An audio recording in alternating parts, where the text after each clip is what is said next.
தென்னிந்தியாவின் முன்னணி நடிகைகளில் ஒருவரான கீர்த்தி சுரேஷ் சிறுவயதிலேயே தனது நடிப்பு வாழ்க்கையை தொடங்கினார்.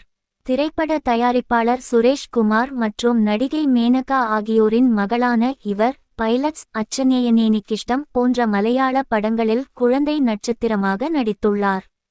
பிரபல குடும்பத்தைச் சேர்ந்தவராக இருந்தாலும் கீர்த்தியின் முதல் சம்பளம் மிகச் சிறியது. கல்லூரி நாட்களில் ஒரு பேஷன் ஷோவில் பின்புல உதவியாளராக பணியாற்றியதற்காக 500 ரூபாய் மட்டுமே கிடைத்ததாக அவர் பேட்டியில் பகிர்ந்துள்ளார். அதிலும் சிறப்பு என்னவென்றால் அந்த தொகையை தன்னிடம் வைத்துக் கொள்ளாமல் தந்தையிடம் கொடுத்ததை நினைவுகூர்ந்தார்.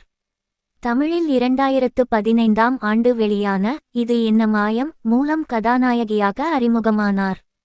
தொடர்ந்து ரஜினி, முருகன், ரெமோ படங்கள் கீர்த்திக்கு பெரிய திருப்புமுனையாக அமைந்தது. ஆனால் 2018 வெளியான நடிகையர் திலகம் படமே அவரது வாழ்க்கையை மாற்றியது.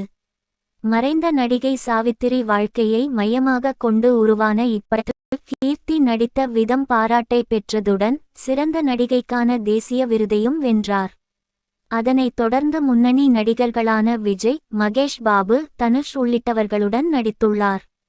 தற்போது ஒரு படத்திற்கு 3 முதல் 4 கோடி வரை சம்பளம் பெறும் நடிகைகளில் ஒருவராக உள்ளார்.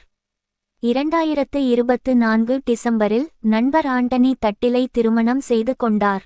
திருமணத்திற்கு பிறகும் பல படங்களில் தொடர்ந்து நடித்து வருகிறார்.